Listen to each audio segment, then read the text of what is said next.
హైదరాబాద్లోని శంషాబాద్ దగ్గరున్న కరాచీ బేకరీపై బీజేపీ కార్యకర్తలు అయితే దాడి చేశారు.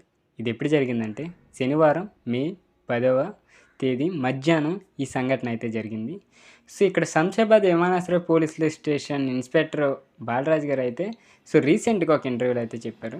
సో ఈ ఘటనకు సంబంధించిన వీడియోలు కూడా సోషల్ మీడియాలో అంటే ఇన్స్టాగ్రామ్, ట్విట్టర్ ఈ అకౌంట్స్లో అయితే బాగా వైరల్ అయితే అయ్యాయి.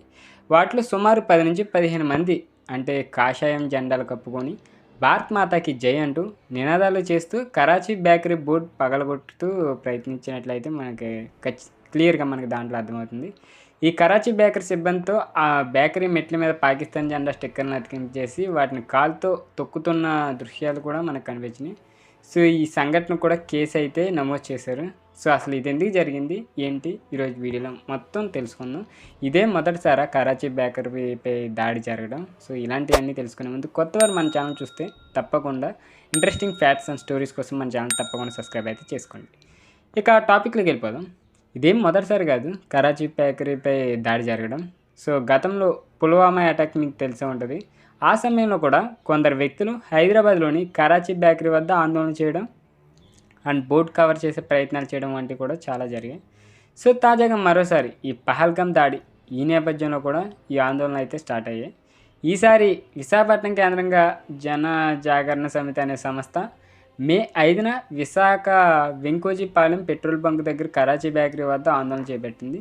బేకరీ పేరు మార్చాలని కూడా వాళ్ళు కూడా అక్కడ కోరారు. ఇక పేరు మార్చకపోతే కరాచీ బేకరీ యజమానులపై దేశద్రోహం కేసులు పెట్టాలని ఆ సంస్థ డిమాండ్ చేసింది. అంతేకాదు 10 రోజుల్లో కరాచీ బేకరీల పేర్లను మార్పు చేయకపోతే పెట్రోల్ పోసి తగలబెడదామని హెచ్చరికలు చేసింది ఆ సంస్థ. ఇక 2019లో పుల్వామా దాడి తర్వాత తమ మూలాల గురించి చెప్తూ ఆ బేకరీ వాసులు ఒక ప్రకటన అయితే విడుదల చేశారు. కరాచీ బేకరీని ఖాన్ చంద్ రామ్నే అనే వ్యక్తి ప్రారంభించారు. భారత్ పాకిస్తాన్ విభజన సమయంలో ఆయన భారత్ వచ్చేశారు. తెలంగాణలోని హైదరాబాద్లోను 1953లో ఒక భారతీయ సంస్థగా ఇది స్టార్ట్ అయింది.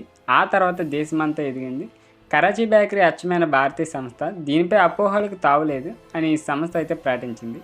ఇక భారత్ పాకిస్తాన్ విడిపోయినప్పుడు పాకిస్తాన్ నుంచి సింధువులుగా పిలిచే హిందువులు పెద్ద సంఖ్యలో వలస వచ్చి భారతదేశంలో వేర్వేరు రాష్ట్రాల్లో స్థిరపడ్డారు. వారంతా ఎక్కువగా వ్యాపారాల్లో అయితే ఉన్నారు. దేశంలోని పెద్ద స్థానాల్లోకి అయితే ఎదిగారు. ఇక బీజేపీ ప్రముఖ నాయకులు ఎల్కే అద్వానీ కూడా సింధీ. ఇక కరాచీ బేకరీ వ్యవస్థాపకులు కూడా అదే వర్గానికి చెందినవారు.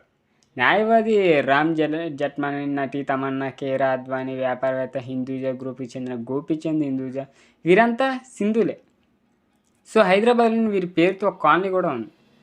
సో ఇది భారతీయ కంపెనీ. 2019లో ఈ సంస్థ అయితే విడుదల చేసిన ప్రకటనలు అయితే చెప్పారు. గతంలో ముంబైలో ఎంఎన్ఎస్ వంటి సంస్థలు కూడా కరాచీ బేకరీ పేరుపై ఆందోళన అయితే చేశాయి. 2021లో కోవిడ్ వల్ల ముంబైలో బాంద్రాలోని కరాచీ బేకరీ తాత్కాలికంగా మూసివేస్తే అది పేరు వివాదం వల్లనే మూసేశారంటూ వార్తలు వచ్చాయి. అప్పుడు కూడా కరాచీ బేకరీ ఒక ప్రకటన ఇచ్చింది. కరాచీ అన్న పదం తమ పుట్టిన ప్రదేశానికి సంబంధించింది మాత్రమే, ప్రస్తుత వివాదాలకు సంబంధం లేదని, ఇది పూర్తిగా భారతీయ కంపెనీని ఆ సంస్థ 2021లో పేర్కొంది. తాజా ఈ వివాదం నేపథ్యంలో మరోసారి ఆ బేకరీ యాజమాన్యం స్పందించింది.